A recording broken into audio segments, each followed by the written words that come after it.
Hello students, welcome to my YouTube channel Cosmos Academy. So आज हम start करने वाले स्टैंडर्ड 10 स्टेट बोर्ड का साइंस 1 का first chapter that is gravitation. ठीक है, अब देखो ये चैप्टर अगर आपको समझना है तो आपको मोशन का आइडिया होना बहुत जरूरी है। तो इसके लिए मैंने पहले ही 2 वीडियोस बना दिए हैं, मोशन 1 एंड मोशन 2। मोशन 1 में काइनेमेटिक्स एक्सप्लेन किया है और मोशन 2 में डायनामिक्स।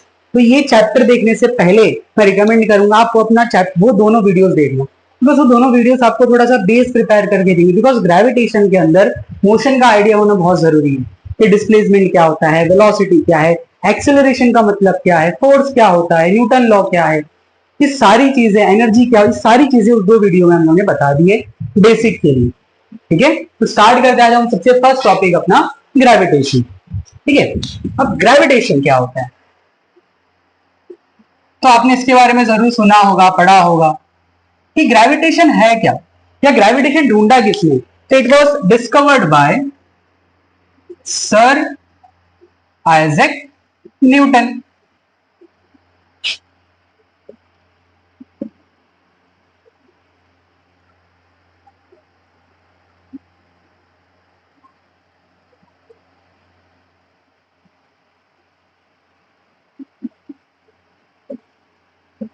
ठीक है, किसने ढूंढा था? Sir Isaac Newton. अब इसके बारे में अपनी स्टोरी सुनी रहेगी कि एप्पल गिरा, ग्रेविटेशन डिस्कवर हो गया, बट ऐसा नहीं है। देखो, सिर्फ एप्पल गिरने से ग्रेविटेशन की डिस्कवरी नहीं हुई है। सिर्फ एक स्टोरी है जो हमें बताई जाती है कि हमें स्टोरी सुनना और स्टोरी बताना बहुत अच्छा लगता है और स्टोरी से हम जल्दी सीखते हैं। पर सिर्फ ये एप्पल गिरने की वजह से ग्रेविटेशन डिस्कवर नहीं हुआ। ठीक है, कोई भी डिस्कवरी बहुत लॉन्ग लास्टिंग पीरियड होता है, बहुत टाइम तक की जाती है। तो ये बस एक आइडिया आपको दिया है कि एप्पल गिरा तो न्यूटन ने सोचा कि ये एप्पल सीधा ही क्यों गिरा, कुछ एंगल पे गिर सकता था, या फिर चीजें ऐसे हॉरिजॉन्टली फ्लाई क्यों नहीं करती। ठीक है, तो बहुत सोच कर उसने ये बताया कि अरे यार कोई ऐसा फोर्स है अर्थ का उसे खींच रहा है, उसी को हम क्या बोलते हैं? ग्रेविटेशन। ठीक है, जैसे अभी आपने देखा होगा इंस्टाग्राम के मीम्स पे लोग बोलते हैं कि अरे यार न्यूटन को इंग्लैंड में नहीं, ठीक है, कहीं और पैदा होना चाहिए था, या फिर वो जहां पर पैदा हुआ था उसके घर के बाहर नारियल का झाड़ होना चाहिए था, नारियल का झाड़ से नारियल गिरता कि सारा ग्रेविटेशन खत्म हो जाता। अब उनको ये नहीं पता या फिर ये नहीं जानते कि जहां पर, जिस जगह पर इंस्टाग्राम पे या जहां इंटरनेट पर जो उनको ट्रॉल कर रहे हैं वो इंस्टाग्राम या इंटरनेट उन्हीं की वजह से चल रहा है। अगर वो ग्रेविटेशन डिस्कवर नहीं करते तो सैटेलाइट जो ऊपर गए हैं जिसकी वजह से हम इंटरनेट यूज कर सकते हैं वो सब नहीं होता। ठीक है, तो ट्रॉल भी उनको कर रहे हैं, उस जगह पर कर रहे हैं जिसकी वजह से वो चीज है। ठीक है, अपार्ट फ्रॉम दिस अपने टॉपिक को स्टार्ट करते हैं। ठीक है, अब देखो होता क्या है यहाँ पर ग्रेविटेशन का आइडिया। तो लेट अस कंसीडर ये आपका अर्थ है। ठीक है, अब शुरुआत तो हुई थी एप्पल की स्टोरी से। ठीक है, एप्पल है। अब होता क्या है यहाँ पर, ये एप्पल कहाँ गिरेगा? अर्थ की तरफ। तो न्यूटन ने बहुत सोचा यार अर्थ क्या कर रहा है, सारी चीजों को अपने सेंटर की तरफ खींच रहा है। ठीक है, जैसा हमारा ये ग्लोब अर्थ। अब मान लो न्यूटन था कहां पर भाई, अपना अराउंड कहीं यूरोप में था, आपके इंग्लैंड में। तो जब यहाँ पर एप्पल उसके घर के ऊपर सरफेस पे रहेगा तो झाड़ ऐसे गिरा। अब मान लो हम कहाँ रहते हैं भाई, इंडिया में। अब यहाँ पर है तो कैसे गिरेगा? हमेशा टुवर्ड्स द सेंटर। मतलब आप किधर भी रखो चीजों को, कोई भी चीज ऊपर फेंकोगे कहाँ गिरेगा? Towards the centre. कहाँ गिरेगा? Towards the centre. मतलब अर्थ सारी चीजों को अपनी तरफ खींच रहा है, फोर्स लगा रहा है अट्रैक्ट करने का, कहां पर? Towards the centre. ठीक है, अब एक छोटा सा टॉपिक है, जरा ध्यान से सुनो, बहुत मिसकंसेप्शन होते हैं यहाँ पर। ठीक है, we know that F is equal to M A. ठीक है, थोड़ा सोचना वीडियो को पॉज करके इसके बारे में, मैं बता रहा हूँ। F equal to M A, तो ए का फॉर्मूला हो जाएगा F बाय एम। ठीक है, बहुत ध्यान से सुनना। अब एप्पल क्या होता है? आपका अर्थ की तरफ गिरा। ठीक है, न्यूटन थर्ड लॉ पता होगा, every action has an equal and opposite reaction. तो अर्थ ने एप्पल पे फोर्स लगाया तो एप्पल भी क्या करेगा? इन रिटर्न अर्थ पे फोर्स लगाएगा। बट गिरा कौन? एप्पल अर्थ की तरफ गिरा ना, अर्थ गया क्या एप्पल की तरफ? थोड़ा सोचो क्यों ऐसा। इस फॉर्मूले से आइडिया मिलेगा। ये फॉर्मूला क्या बता रहा है? जिसका मास ज्यादा होगा उसका एक्सेलरेशन कम होगा। देखो दोनों फोर्स सेम लगा रहे, जितना फोर्स अर्थ लगा रहे उतना ही फोर्स क्या लगाएगा? एप्पल भी लगाएगा। बट प्रॉब्लम क्या है? देखो अर्थ का मास ज्यादा है तो उसका एक्सेलरेशन कम होगा। एक्सेलरेशन मतलब क्या? अगर वो उसके पास जाए तो उसकी स्पीड बहुत कम रहेगी। वेरएस अगर आपका एप्पल लेना, एप्पल का मास कम है तो उसका एक्सेलरेशन क्या होगा? ज्यादा होगा, मतलब अर्थ की तरफ वो खींचेगा। इसके लिए आपका एप्पल अर्थ की तरफ गिरता है, अर्थ एप्पल की तरफ नहीं जाता है, फोर्स लगा रहा है। अब ये मत सोचो कि यार अर्थ पूरी ताकत से एप्पल को खींच रहा है, एप्पल को जितना फोर्स है उतना ही लगाएगा वो, ठीक है, बिकॉज ऑफ देयर मास, जिसका मास कम उसका एक्सेलरेशन ज्यादा, इसलिए एप्पल कहां गिर रहा है, अर्थ की तरफ गिर रहा है। सिमिलरली अगर एग्जांपल ले हम मून का या हमारी सैटेलाइट्स का, जो अर्थ के अराउंड क्या करती है, रिवॉल्व करती है। अब यहां पर भी क्या हो रहा है, ये अर्थ इसको खींच रहा है, ठीक है, अर्थ मून को खींचेगा, मून अर्थ को खींचेगा, इक्वल इन अपोजिट फोर्स। उसकी वजह से क्या हो रहा है, मून अर्थ के अराउंड क्या कर रहा है, रिवॉल्व कर रहा है, सैटेलाइट अर्थ के अराउंड क्या कर रही है, रिवॉल्व कर रही है। यही आइडिया न्यूटन ने आगे लेकर गया। मतलब उसने सोचा कि जैसा एप्पल अर्थ पे गिर रही है, अर्थ एप्पल पे फोर्स लगा रहा है, वैसा अर्थ दूसरी चीजों पे फोर्स लगाता होगा क्या। सिमिलरली अर्थ की बात छोड़ो, सोलर सिस्टम में जितने भी प्लैनेट्स हैं जिनके पास मास है, ठीक है, वो भी क्या करते रहेंगे, फोर्स लगाते होंगे क्या। यही टॉपिक आगे जाता है हमारा, ठीक है। अब अगर ये मून की बात करें, अगर ये मून के पास घूमने वाली वेलोसिटी नहीं रहेगी, जैसे सैटेलाइट्स होते हैं, अगर वो घूमना बंद कर दे तो वो कहां पर गिर जाएंगे, it will fall to the earth surface, earth surface पे गिर जाएंगे, बूम, खत्म, ठीक है। अब आगे बढ़ते हैं हम लोग। अब नेक्स्ट आपके बुक के अंदर एक टॉपिक दिया है, फोर्स एंड मोशन। सिंपल सी बात है, यहां पर अगर कोई भी ऑब्जेक्ट मोशन कर रहा है तो क्या नेसेसरी है उसके लिए, फोर्स। बिना फोर्स के कुछ होने वाला नहीं है, तो यहां पर क्या होगा, the force is necessary, force is necessary to change the speed and direction of object। बिना फोर्स के कोई भी ऑब्जेक्ट का ना स्पीड चेंज कर सकते हो, ना उसकी जाने की डायरेक्शन चेंज कर सकते हो। तो यहां पर भी तो वही न्यूटन ने ही बोला कि यार क्या हो रहा है, यहाँ पर अर्थ फोर्स लगा रहा है, ग्रेविटेशनल फोर्स लगा रहा है, इसलिए क्या हो रहा है, चीजें किसकी तरफ आ रही है, अर्थ के टुवर्ड्स सेंटर की तरफ अट्रैक्ट हो रही है, ठीक है। नेक्स्ट थोड़ा न्यूटन के बारे में पढ़ लेते हैं, ठीक है। आपने बहुत नाम सुना है साइंटिस्ट का, तो ऐसा क्या है इस साइंटिस्ट के बारे में, ठीक है। तो अगर मैं बात करूं तो न्यूटन कहां पर बॉर्न हुए थे, इन इंग्लैंड, ठीक है। Next, he was a great scientist of his time, जो कि आज भी हम ये है यहाँ के बहुत बड़े साइंटिस्ट। तो इन्होंने एक बुक लिखी थी जिसका नाम था प्रिंसिपिया। इस बुक में इन्होंने क्या क्या लिखा था, इन्होंने लिखा था इक्वेशन ऑफ मोशंस। अगर आप काइनेमेटिक्स का लेक्चर देखोगे तो इनके 3 इक्वेशन ऑफ मोशंस है। Law, Newton law of motion, तो 3 लॉ हम इसके पढ़ते हैं, first law, second law and third law.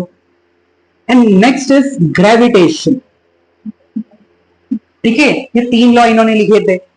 Next Kepler, ये हम लॉ आगे पढ़ेंगे, केपलर ने अपने 3 लॉज दिए थे, इसको हम लोग बोलते हैं Kepler 3 laws of planetary motion. मतलब क्या, प्लैनेट कैसे मूव करते हैं, क्या होता है क्या नहीं, हम लोग आगे देखेंगे।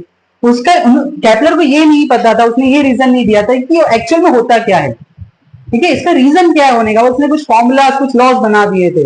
ये किसने प्रूफ किया, न्यूटन ने प्रूफ किया, ठीक है। तो इसलिए छोटा मोटा साइंटिस्ट नहीं भाई है। नेक्स्ट, अपार्ट फ्रॉम मैकेनिक्स, देखो ये सब मैकेनिक्स के ब्रांच में आता है, न्यूटन ने और भी ब्रांचेस में स्टडी किए हैं, जैसे लाइट, ठीक है, साउंड, हीट एंड मैथमेटिक्स, ठीक है। इतना सैवेज बंदा है ना भाई, क्यों बताएं, मैथमेटिक्स हम लोग तो जानते ही है, ठीक है। अपना मोशन डिस्क्राइब करने के लिए, ठीक है, अपना मोशन डिस्क्राइब करने के लिए कोई दूसरा तरीका नहीं था, तो भाई साहब ने एक नई फील्ड ही निकाल डाली मैथ्स की, जिसको हम लोग बोलते हैं calculus,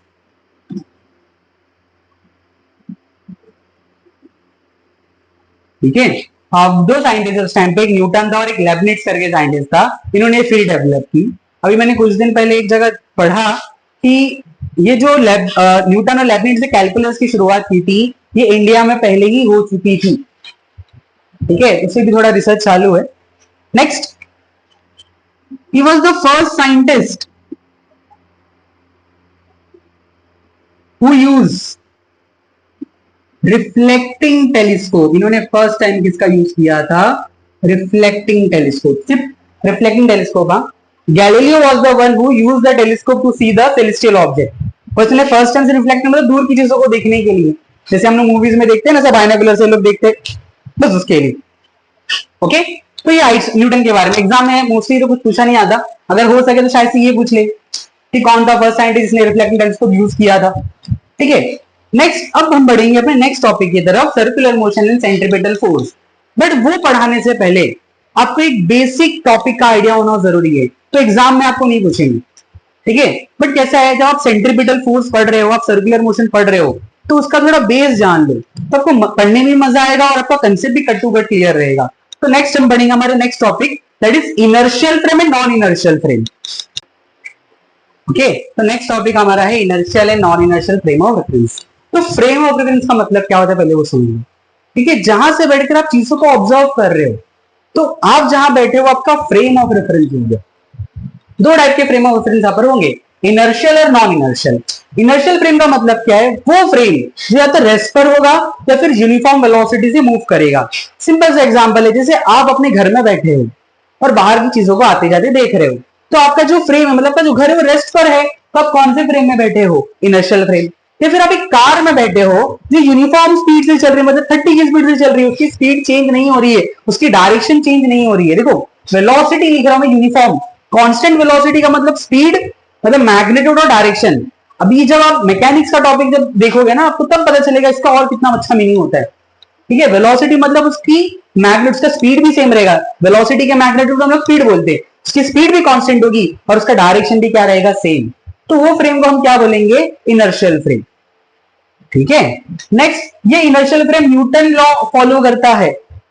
next is non inertial frame. Non inertial क्या होगा, जो वो फ्रेम जो यूनिफॉर्म एक्सेलरेशन से मूव कर रहा है विद रिस्पेक्ट टू अर्थ, वो भी ऊपर वाला विद रिस्पेक्ट टू अर्थ रहेगा, this is with respect to, ठीक है, अर्थ के रिस्पेक्ट से यूनिफॉर्म एक्सेलरेशन। जैसे एग्जांपल, एक कार के अंदर आप बैठ गए, जो हर टाइम पे स्पीड अपनी बढ़ा रहा है या अपनी डायरेक्शन क्या कर रहा है, चेंज कर रहा है, उसको हम लोग बोलते हैं एक्सेलरेशन। एक्सेलरेशन का मतलब चेंज इन वेलोसिटी।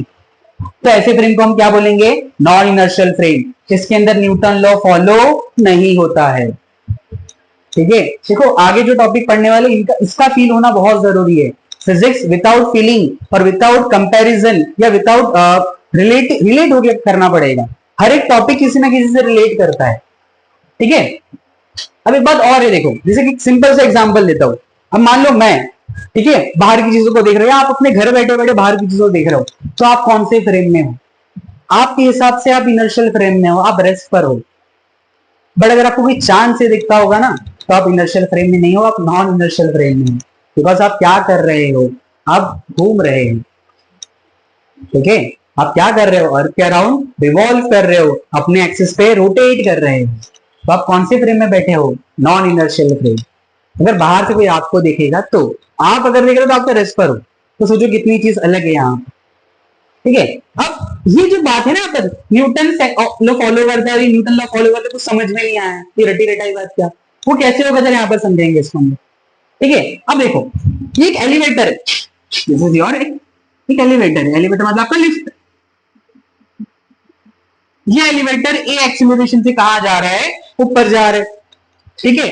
अब ये पर्सन ए पे कितना फोर्स लग रहा है, वो बी और सी स्टडी करेंगे और देखेंगे क्या निकलता है। अब देखो जो ए वाला, जो सी वाला पर्सन है ना, वो बाहर रेस्ट पर है, ठीक है, और बी वाला उसके साथ में है। तो पढ़ेंगे हम यहां पर force acting on A with respect to B. B के हिसाब से एक ए पे क्या क्या फोर्स लग रहा है। एक टॉपिक होता है छोटा सा, दैट इज इसको बोलते हैं हम लोग फ्री बॉडी डायग्राम, मतलब बॉडी को डायग्राम से फ्री करो। तो ए को अगर मैं फ्री करूं, एक पॉइंट ऑब्जेक्ट की तरह उसको शो करूंगा, देखो उसको नीचे खींचेगा ग्रेविटी, ग्रेविटी फोर्स लगाता है mg, ठीक है, आगे टॉपिक में आएगा ये सब। ऊपर उस पे लगेगा नॉर्मल फोर्स, क्या लगेगा, नॉर्मली। नॉर्मल फोर्स क्या होता है बोलोगे, अब देखो जो आप खड़े हो, ग्रेविटी आपको नीचे खींच रही है, आप फ्लोर पे हो ना, तो फ्लोर जो आपको बचाता है, जो फोर्स देता है, उसको हम लोग क्या बोलते हैं, normal reaction. Any term dash, इसको हम लोग क्या बोलते हैं, नॉर्मल रिएक्शन। और ये कौन सा फोर्स है आपका, ग्रेविटेशनल फोर्स, जब अर्थ आपको खींच रहा है अपने सेंटर की तरफ, ठीक है। अब यहां पर तो हमारा न्यूटन सेकंड लॉ क्या होता है, F net equal to M A. F net मतलब देखो F equal to M A पता है आपको, एफ नेट मतलब कितने फोर्स उस पे लग रहे हैं, उस पे दो फोर्स लग रहे हैं, एक नॉर्मल ऊपर की तरफ और एमजी नीचे की तरफ। ऊपर वाले फोर्स को पॉजिटिव लेंगे, नीचे वाले फोर्स को नेगेटिव लेंगे, आपके ऊपर रहता है। ठीक है, हमेशा हम बिगर को स्मॉलर से माइनस करते हैं, तो एन यहां पर बड़ा होगा, सॉरी, एन यहां पर क्या होगा, बड़ा होगा। अगर एन बड़ा नहीं होता जमीन पे धस जाओगे, तो एन क्या होगा, बड़ा, बचेगा एन माइनस एम जी। अब देखो बी के हिसाब से ये तो मूव नहीं कर रहे, आप अगर लिफ्ट के अंदर खड़े हो, आपके आसपास वाले पर्सन वो उसी जगह पर खड़े हैं ना, वो अपनी जगह चेंज नहीं कर रहे। रेस्ट और मोशन का डेफिनेशन, मोशन मतलब क्या, जो अपनी सराउंडिंग और टाइम के हिसाब से जगह चेंज करते हो, तो आसपास वाले के हिसाब से तो नहीं। जब ट्रेन में बैठे हो, ट्रेन मूव कर रही है, आपको बाहर की चीजें पीछे जाते हुए दिखाई देंगी, बट आपके सामने जो पर्सन बैठा हुआ है वो तो आपको उधर ही दिखाई देगा ना। ठीक है, तो इसके हिसाब से रेस्ट पर है, तो मूव नहीं करे तो एक्सीलरेशन 0 हो गया। ठीक है, अब mg को उधर भेज दो, तो n का आंसर क्या हो गया, n इक्वल टू mg। ये b क्या बोल रहा है भाई, तेरे ऊपर ना तेरा जो वेट है ना, वेट का मतलब आगे समझाऊंगा नेक्स्ट आगे टॉपिक में। वेट मतलब मास इनटू ग्रेविटी, तेरे को अर्थ कितने फोर्स से खींच रहा है, जितना तेरे को अर्थ पे फोर्स फील होता था इतना ही कहा होगा लिफ्ट में, तेरा वेट चेंज नहीं हुआ है। ठीक है, अब यहां पर स्टडी करेंगे हम लोग force acting on A with respect to C. अब सी के हिसाब से ए पे क्या क्या फोर्स लग रहा है, देखो अभी इधर आ जाओ फिर से। नॉर्मल फोर्स ऊपर लगेगा, mg फोर्स नीचे लगेगा, बट इसके हिसाब से ये मूव कर रहा है ना, कहां पर जा रहा है, ऊपर जा रहा है ए एक्सेलरेशन से। ठीक है, अब फिर से फॉर्मूला वही लगने वाला है, F net equal to M A. अब एफ नेट का फॉर्मूला क्या होगा, एन माइनस एम जी। यहां पर एम ए रहेगा, क्यों रहेगा, बिकॉज देखो इसके हिसाब से रेस्ट पे था, इसके हिसाब से रेस्ट पर नहीं, अपनी जगह चेंज कर रहा है, इसलिए एम ए आया। अब एम जी को उधर लेके जाते तो एन क्या हो जाएगा, M A plus M G. तो इससे क्या होगा, एम बाहर आएगा और क्या हो जाएगा, ए प्लस जी। जैसे देखो यहाँ पर एम जी आया था नॉर्मल रिएक्शन का वेट, तो मान लो उसका मास 50 केजी है और ग्रेविटी 10 लगती है अप्रोक्सीमेटली, तो 50 10 500 हो जाएगा। यहां पर मान लो एक्सेलरेशन मास 50 है, फिर से वही, ये 10 लगता है और ये 1। ठीक है, 10 प्लस 1 11, 11 50 का कितना हो गया 550।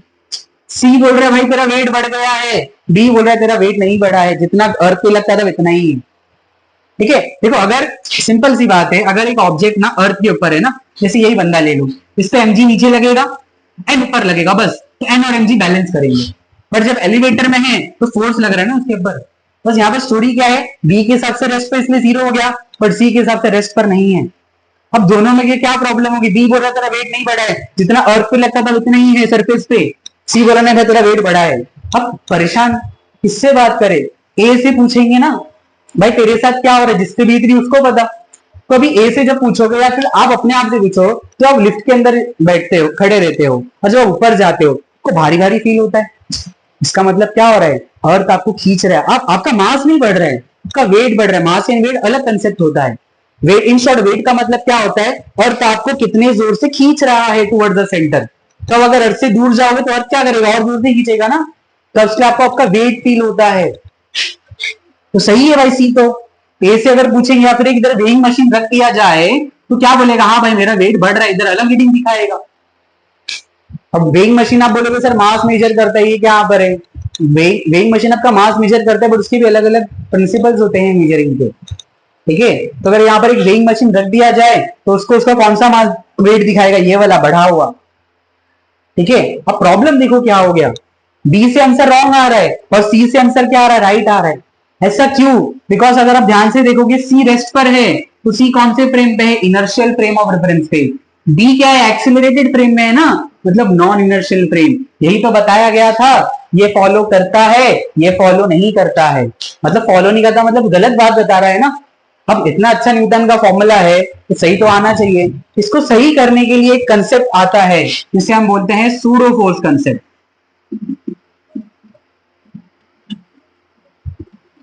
ये सूडो फोर्स क्या है, ये इमेजिनरी फोर्स है जो किस लिए बनाया गया भाई, अगर नॉन इनर्शियल फ्रेम के अंदर हम बैठते हैं तो आंसर सही आना चाहिए, न्यूटन लॉ फॉलो करना चाहिए, इसलिए इसको सही कराने के लिए कंसेप्ट लगाया जाता है।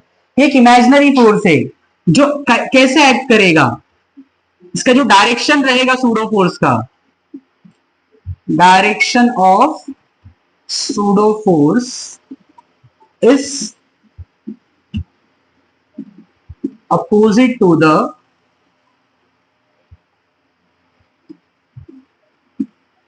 Acceleration of the frame. Frame के एक्सेलरेशन से क्या रहेगा, अपोजिट। अब देखो यहां पर, अब सेम स्टोरी सूडो फोर्स के साथ लगाया जाए। Force acting on A with respect to B. ध्यान से देखो अभी सेम डायग्राम, ठीक है। एन ऊपर लग रहा है, एमजी नीचे लग रहा है। सूडो फोर्स कहां लगेगा, अब आपका एलिवेटर ऊपर जा रहा है तो सूडो फोर्स कहां लगेगा, नीचे।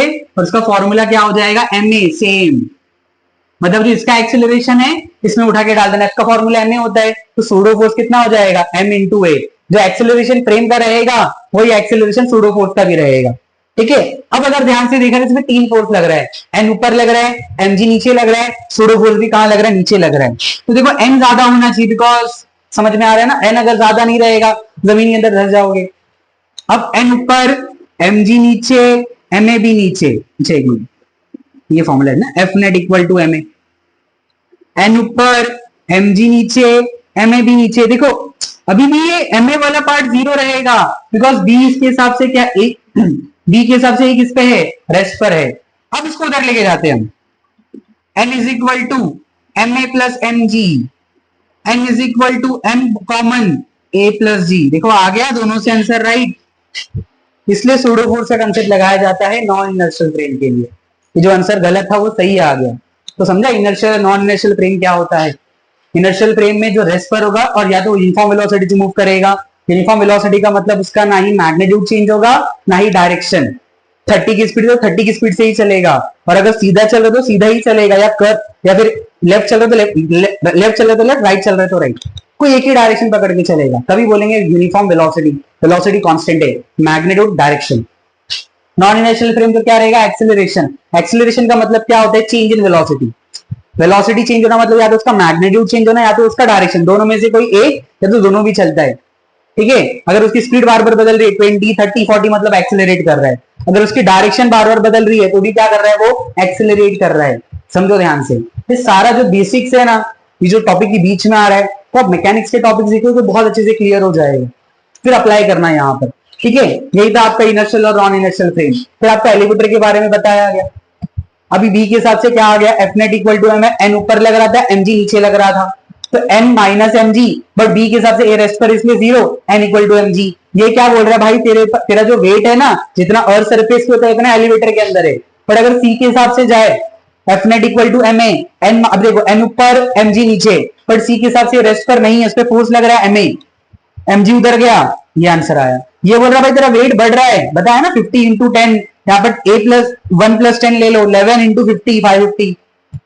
दोनों में से किसकी बात सही है, ए से पूछा, हाँ भाई मुझे तो मेरा वेट बढ़ता हुआ दिख रहा है। अब क्या करें, अब लगाएंगे सूडो फोर्स कंसेप्ट। क्या है सूडो भाई, इमेजिनरी फोर्स है जिसका डायरेक्शन क्या रहेगा, opposite to the acceleration of the frame. Frame ऊपर जा रहा है आपका, एलिवेटर ऊपर जा रहा है, तो सूडो फोर्स कहां लगेगा, नीचे। तो इसका एक्सेलरेशन है वही किसका एक्सेलरेशन देगा, फ्रेम का, एम ए। अब देखो लगाया यहाँ पर, एन ऊपर एम जी नीचे, और सूडो फोर्स भी कहां लगेगा, नीचे। F net equal to M A, N ऊपर एम जी नीचे इसलिए माइनस, एम ए नीचे इसलिए माइनस, सी बी के हिसाब से अभी भी रेस्ट पर इसलिए जीरो ये वाला, ठीक है। अब इधर चला गया आपका, बन गया आपका फाइनल फॉर्मूला। तो दोनों के हिसाब से आंसर राइट आ गया। आई थिंक आपको इनर्शियल और नॉन इनर्शियल का पूरा फील हो गया रहेगा। जब हायर स्टैंडर्ड में जाओगे ना आपको हेल्प करेगा। ओके, अब नेक्स्ट टॉपिक की तरफ बढ़ेंगे, that is circular motion and centripetal force. उसमें एक छोटा सा टॉपिक मैं ऐड करूंगा, सेंट्रीफ्यूगल फोर्स। देखो जो भी टॉपिक पढ़ेंगे ना, जैसे ग्रेविटेशन है, पूरा फील लेके पढ़ेंगे तभी मजा आएगा। ओके, तो बढ़ते हैं नेक्स्ट टॉपिक की तरफ, दैट इज सर्कुलर मोशन। अब सर्कुलर मोशन क्या होगा, the motion in which a particle moving along a circle. देखो पार्टिकल यहां पर लिखा है मैंने, पार्टिकल का मतलब जो डिस्टेंस कवर करेगा ये, इसके साइज से क्या होगा, बड़ा होगा, तो हम लोग उस टाइम पार्टिकल बोलते हैं उसे। तो जहां पर एक पार्टिकल कैसे घूमेगा, सर्कल के अलोंग घूमेगा, या फिर ऐसा भी लिख सकते हैं, motion of particle along the circumference of circle. ठीक है, तो पार्टिकल क्या कर रहा है, सर्कुलर वे में घूम रहा है, जिसको हम लोग कौन सा मोशन बोलेंगे, सर्कुलर मोशन। ठीक है, अब यहां पर देखो ध्यान से, ये पार्टिकल को ना एक्चुअल में जाना इधर होता है, कोई इसे खींच लेता है।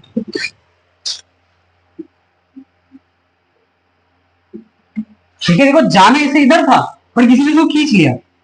अब ये इंस्टेंट की बात करता हूं, अब इसको जाना इधर था, देखो ध्यान से, जाना इधर था, किसी ने खींच लिया, ठीक है, यहां पर जाना इधर था, किसी ने इसको खींच लिया,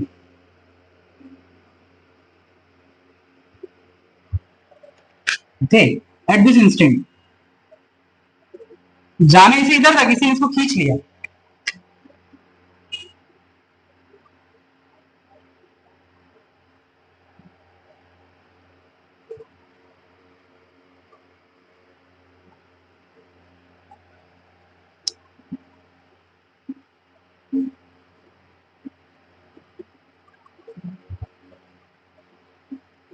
ठीक है, देखो, जाना इधर था, किसी ने खींचा, जाना इधर था, किसी ने खींचा, जाना इधर था, किसी ने खींचा, जाना इधर था, किसी ने खींचा, जाना इधर था, किसी ने खींचा, जाना इधर था, किसी ने खींचा, ठीक है। तो क्या हो रहा है ध्यान से देखा, उसको हर एक टाइम पे ऐसे जाना था, बट कोई कैसे खींच रहा है, कोई कोई ऐसा फोर्स है, कोई ऐसी चीज है तो सेंटर की तरफ बांध के रख रही है, बाइंड कर रही है, जिसका नाम होता है centripetal force. The force acts on a particle performing circular motion and it is directed towards the centre of the circle. ये फोर्स कब काम करेगा, अगर एक पार्टिकल क्या करेगा, सर्कुलर मोशन करेगा और उसको कहां पर बांध के रखता है, towards the centre of the circle, ठीक है। ये आपके सेंट्रीपिटल फोर्स का डेफिनेशन है, ये एक रियल फोर्स है, ठीक है। इससे पहले सूडो फोर्स नाम बताया था कि रियल फोर्स, रियल फोर्स मतलब जिसका कोई ओरिजिन होता है, ठीक है, जो जो फील हो सकता है, ठीक है। सूडो फोर्स सिर्फ एक इमेजिनरी फोर्स है जो कंसेप्ट के लिए बनाया हम लोगों ने। Next, work done by centripetal force is zero. अब याद देखो, वर्क का फॉर्मूला होता है एफ एस कॉस थीटा, ठीक है। अब ये फोर्स जो है ना आपका सेंट्रीपिटल फोर्स, ध्यान से देखो यहां पर, ये सेंट्रीपिटल फोर्स है आपका, ये आपका वेलोसिटी इस डायरेक्शन में है तो डिस्प्लेसमेंट का भी डायरेक्शन वही रहेगा। कितना एंगल बन रहा है, 90, तो जब 90 बनेगा तो cos 90 जीरो होता है, तो work done by centripetal force क्या है, जीरो, ठीक है। अब दूसरी बात, एक बहुत इंपॉर्टेंट बात, सेंट्रीपिटल फोर्स कोई फोर्स ही नहीं है एक्चुअल में, ऐसा नेचर में, क्योंकि नेचर ने 4 टाइप के फोर्स बनाए, gravitational force, electromagnetic force, strong nuclear और वीक न्यूक्लियर। इसके बारे में मैं आगे बताऊंगा, देखो टॉपिक आगे धीरे धीरे बढ़ेगा, जहां पर इसकी जरूरत है वहां पर एक्सप्लेन करेंगे, बस नाम अभी मैं बता रहा हूं आपको। तो सेंट्रीपिटल फोर्स नेचर ने बनाया ही नहीं, 4 फोर्स नेचर ने बनाए, बाकी जो फोर्स आप पढ़ते हो ना वो हमने समझने के लिए बनाया, मस्कुलर फोर्स पढ़ा रहेगा, ठीक है। ये 4 टाइप के अंदर ही सारे फोर्स आएंगे, तो सेंट्रीपिटल फोर्स तो नेचर ने बनाया नहीं, ये एक ऐसा रोल है, it is a role played by different forces in different system. अलग अलग सिस्टम में ये फोर्स का रोल अलग अलग फोर्सेस प्ले करते हैं, ठीक है। बस क्या बोल दिया, अगर सर्कुलर मोशन हो रहा है तो कौन सा फोर्स रहेगा, सेंट्रीपिटल फोर्स रहेगा, ठीक है। जैसे एक एग्जांपल बताओ आपको, एक मैनेजर का पोस्ट, जैसे कोई बैंक का ब्रांच ले लो, एसबीआई ब्रांच ले लो, तो बहुत सारे ब्रांचेस है उसके, तो जो मैनेजर गोरेगांव में है जरूर थोड़ी वो मलाड में होगा, या फिर जो मैनेजर मुंबई में काम कर रहा है जरूरी नहीं है वो मैनेजर भोपाल में काम करे, दिल्ली में काम करे।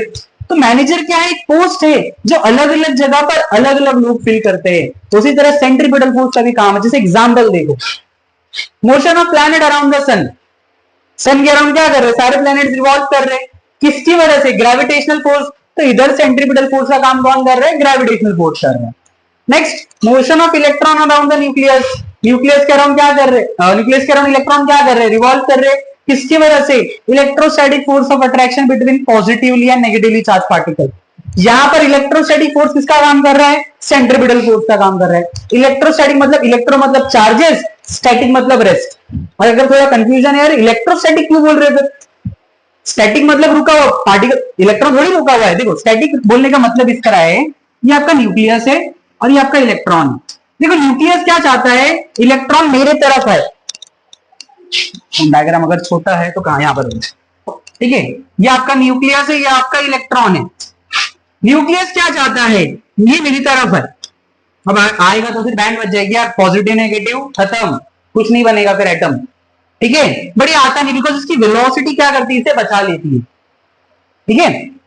इलेक्ट्रो देखो, हम जहां पर हमारा एम क्या है, अगर मैं इस ऑब्जेक्ट पे फोर्स लगा रहा हूं ऊपर, तो ऊपर ही जाना चाहिए ना यार, ठीक है। अब ये चाहते हैं इधर आए, बड़ी आ रही है क्या, तो इसके हिसाब से रेस्ट पे इसलिए नाम पड़ा इलेक्ट्रोस्टैटिक, समझो ध्यान से। तो इलेक्ट्रोस्टैटिक फोर्स किसका काम कर रहा है, सेंट्रीपिटल फोर्स का। एक स्टोन को टाई करके हम जब घुमाते हैं, ठीक है, तो उस टाइम पे क्या होता है, स्ट्रिंग के अंदर टेंशन, एक खिंचाव पैदा होता है, वो भी एक फोर्स है। तो टेंशन किसका काम कर रहा है, सेंट्रीपिटल फोर्स का, ठीक है। एक car moving on a curve road, curve road पे अगर कार मूव कर रही तो वहां पर फ्रिक्शनल फोर्स किसका काम करता है? सेंट्रीपिटल फोर्स का। डायग्राम अच्छा नहीं है बट समझने के लिए कि उसके टायर है, टायर और सरफेस के बीच में कौन सा फोर्स लगता है? Centripetal force. तो इस तरह काम आता है। ठीक है, देखो एग्जाम के लिए ना इस टॉपिक से सिर्फ दो ही डेफिनेशन है, एक आपके सर्कुलर मोशन का डेफिनेशन और सेंट्रीपिटल फोर्स का डेफिनेशन, दैट्स इट। ये तो इतना हम लोग पूछते नहीं है, बस कंसेप्ट का एक्चुअल काम क्या है वो आपको बता रहा हूं मैं। अब एक छोटा सा पार्ट हम लेंगे, फिर इसके बाद ये आज का लेक्चर यहीं पर खत्म करेंगे। That is centrifugal force. बहुत इंटरेस्टिंग चीज है यार ये। अगर आपने मान लो सर्कुलर मोशन पढ़ा, सेंट्रीपिटल पढ़ा, सेंट्रीफ्यूगल नहीं पढ़ा तो क्या ही पढ़ा। तो चलो देखते हैं centrifugal force.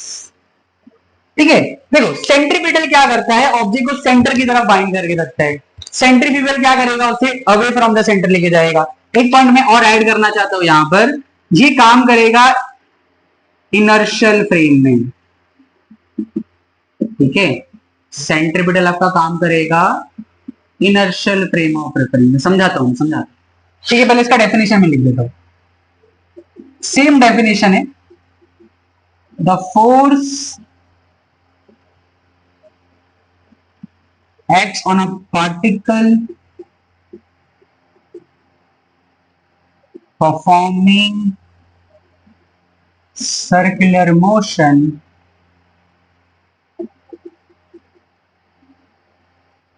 and it is directed away from the center of circle। ठीक है, ये कब काम करता है? Non inertial frame of reference के लिए।